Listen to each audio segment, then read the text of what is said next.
Yo, what is going on, guys? We're back with another SnowRunner mod review, and today we're checking out Crazy Fool's Raptor, Crazy's Raptor. It is an F250 mod, basically, and this is a branded version. It looks nice. We got it how can I describe this? We got it maxed out. We got everything you could ask for. But I haven't gotten to check out any of Crazy Fool's recent work. I'm so happy to see he's still doing these mods. And so I thought, you know what? Let's check out the Raptor, because this looks really epic. You know what to do. Drop a like in the video, drop a sub on the channel, let's jump into it.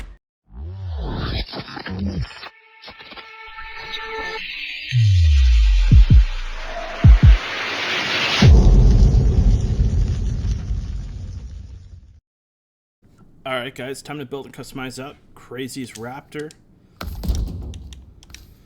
Engine, we got basic, engine upgraded, more power, OP engine, high power mode, max power mode. OP engine 3, 2, and 4. That's weird. It changes. No, maybe. Yeah. The emblem is different. Or maybe it's glitching. I can't really tell. I'm going to go with the more power engine. The reason is that the rest seem like they could be close to OP or a little bit too much. Gearbox, we got cross country, cat default, cat highway, cat off-road, crawler gearbox, and scout. I'm going to go with the cat off-road.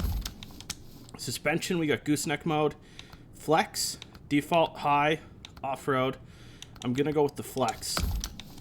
Tires, we got 51 MT Baja upgraded, 47 MT Baja upgraded. And we've got mud tires, 51 and 55 F250 set. And then we have different versions of it here. Then we got the G-Wagon sets, MK1 sets, BFG sets, Super Delta boggers, which Iceberg did an amazing job with these Super Delta boggers. More F250 set versions. We're going to go with the 51 Super Delta boggers. Probably the best tire I've ever used in SnowRunner. We got the 14 meter winch, 21 meter, 19 meter power winch, 33 meter offline, and 55 offline. We're going to go with the 19 power winch. Seems to be kind of the best of both worlds. Diff lock engageable, snorkel, tall front facing. Rooftop, we could have police flasher, we don't need it. Neon lights in the trunk. We could add a toolbox. It doesn't seem like it sits well in there. Or a water carrier with the rack. Now this is cool because it's got a lot of fuel tank and a lot of water. And this is a cool concept. Now this is one thing I love about Crazy Fool's work, is because he's got some really kind of, I want to say, genius ideas. Now, a big pain point some of the most recent seasons was the need for water and fuel. This kind of gives you the best of both worlds here, and it's sleek. I mean, it'll work, and this is a capable truck. Let's add the neon lights because I want to see what that is. We don't need the water carrier, but we'll take the toolbox. Roof rack, we could have a 2-slot. Like the idea of this. Boot, we could have the boot lift. Roll bars. We could have the trunk roll bars as well, which fits underneath there. Body add-ons, we could add a cab, which somehow meshes in with all this as well. A nice front bumper, I like that. And steps, we'll take that. Roof rack add-ons, we could add a light bar onto this. Okay, I see it. Yeah. We'll check that out. And rims, we got the Pro Steel wheel. And we got Crazy's awesome, crazy color schemes. I'm going to go with the black. This looks pretty sleek. Alright guys, let's pull it out, see what it could do. Alright, let's start it. There we go, we've got it started. Now it looks like it's putting the game map on the radio, which is cool. I like it. The gauges light up. They don't work, but that's not the end of the world. The interior is performance optimized, let's put it that way. It's actually got a decent amount of detail. I see the buttons here for the aux buttons and the radio buttons, and this is a huge improvement in Crazy Fool's work. Some of his earlier stuff, you didn't get to see this like this. It wasn't refined, I guess you would say, or fine-tuned, and he took the time to do that with this.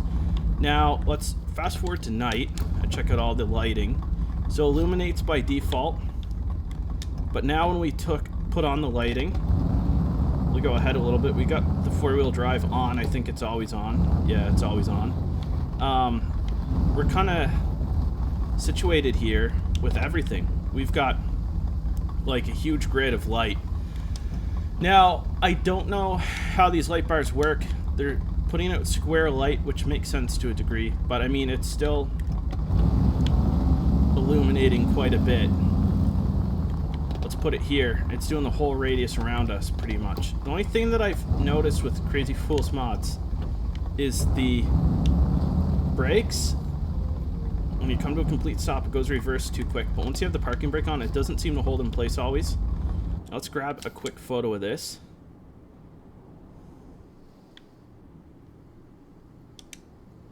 Because this looks really epic.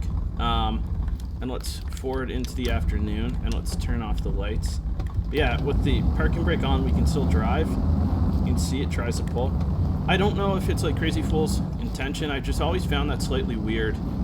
Not that there's anything wrong with that either, but I use the parking brake sometimes to hold and spot certain situations, or if I know my actual brakes aren't going to stop me in time, it's a good alternative. Now we can open the boot. No, we can't. I'm wondering if it's because of the system that we have with the rack. We can lift the suspension though, change the suspension mode. So we're going to cruise through this in automatic. We do have the flex suspension, so it's going to be really soft. We're going to have a decent amount of bounce. We're doing good in automatic. All things considered, we're doing really good in automatic. One thing I like about this setup in particular is just the ability to, if we wanted to, like put a buggy or something on the rack. I don't know if we could pack it. I'm sure there'd be a way to get it secure though. It'd be cool if you could pack it, but that's good. That gives you some options. If you want to get really creative, you could probably lift something in with a forklift or a skid steer. Now we're gonna get this all muddied up. We're in high gear and we're just spinning. I want to see what it's like when we bury it.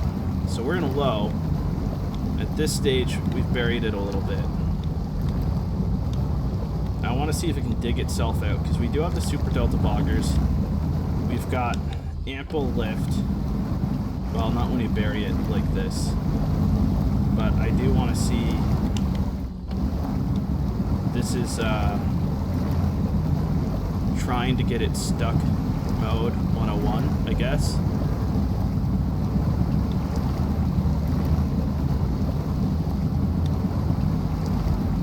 See, we're chewing up some of this dirt. We're just not pulling through it yet. I don't think we need to winch yet.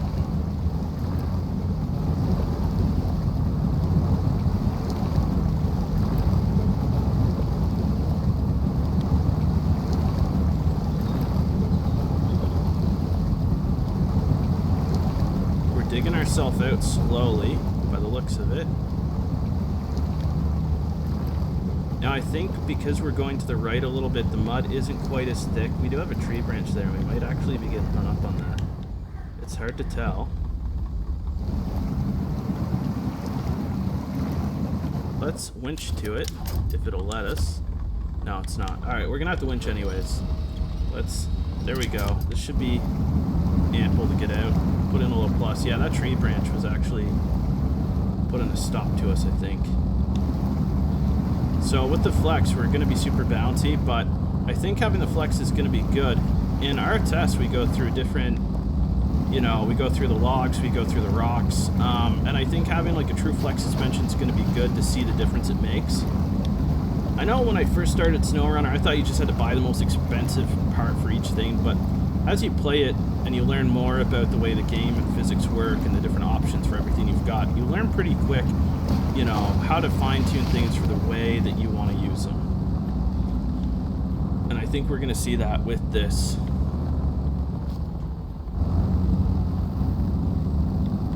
Now this is going to be cool to see, is how we go over these logs. Very interested to see this with the flex setup. So we're going to have to slow it down because we're maybe just going a little too fast for how big the tires are. Yeah, that was brilliant. Now I did not mean to even hit that like that. Fortunately, I had to a couple times.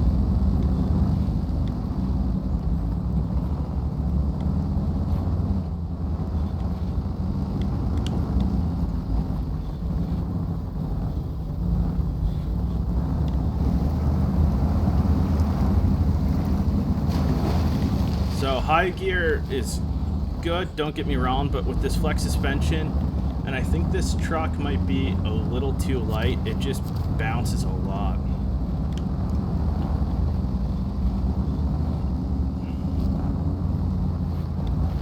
Now we're gonna go around and check out some of the rocks, and actually I want to see if the train reset from the last video. If the train reset, really I think what we could do is look at hauling that train.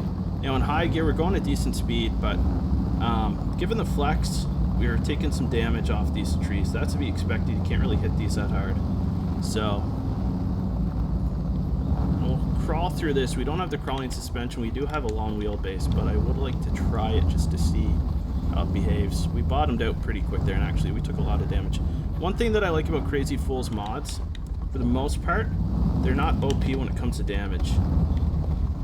They're not like extremely durable. You're still gonna rough them up. Now we put it in a low gear for this. Low plus was just a little bit too much, I think, starting out. Now we're doing good. We're doing good now. Might even have to put it in a little minus for this. Yep. Just because we're breaking traction a little too quick. Now these are the Delta boggers. I like to consider them more as mud tires, obviously, and so on concrete and stuff like that, it's not going to do as well as, you know, something proper, a good all-terrain or off-road tire. I'm not going to mess with that too much more.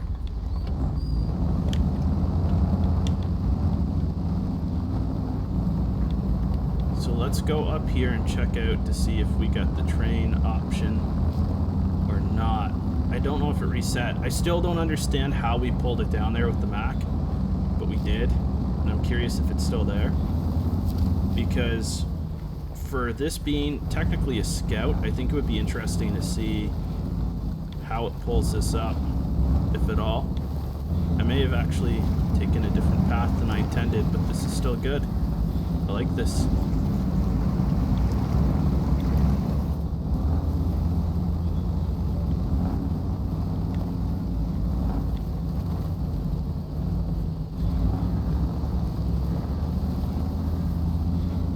Yeah, this is a new path for us. We haven't gone this way yet in Remo's tough truck test yet. We're gonna have to put in automatic because, well, actually we might even have to put in a little plus. So we're getting a little silly here. Now, where is that? Okay, so I did go the wrong way. So we'll turn around and we'll come back up here. Actually, yeah, we'll turn around and we'll come back up here. No, the train is actually still, it's out of place. So I gotta figure out how we can reset that. So we'll continue on this a little bit further. See how we make out. In low plus, it handles brilliantly. I don't know, I haven't gone through this yet with other trucks. It's good to open up and explore more of the map though, for sure. And here's a climb. So we usually end these with a climb. Let's do that again. See if we can climb up this dirt hill climb course. We did put the diff lock on. We're in a low plus. We'll see how we do. It's gonna be top heavy, but we got the flex suspension. I'm hoping that helps a little bit as we try to navigate this. This might be as far as we can make it, actually. We'll put it in automatic because maybe the shift points are gonna help us a little bit.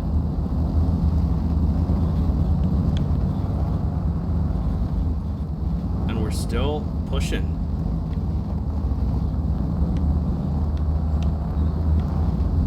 Alright, let's keep going. Let's keep going. You gotta rock it side to side and try to grab that traction when you can. Now we got some. We gotta pull back on it. We actually might get this. You can see the tire pressure is pretty low on this rig as we try to go through this. And this is where not having the e-brake gets tough because I tried to shift it into high to see if we could get it in high gear and we couldn't. Not the end of the world, but it's still not pushing us up like we expected. And so when you can't put the e-brake on, the parking brake, that becomes an issue in the shift situation. Overall, though, we're crawling up this really good, all things considered.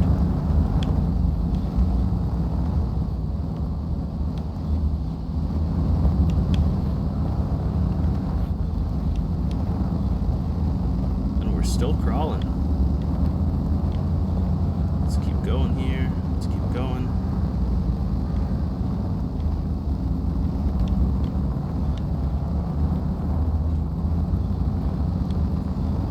Alright guys, I think we made it through the toughest part of this, if I'm being honest with you. We're going to park her here and head back to the garage. But you know what to do. Drop a like in the video, drop a sub on the channel. Catch you with the next one.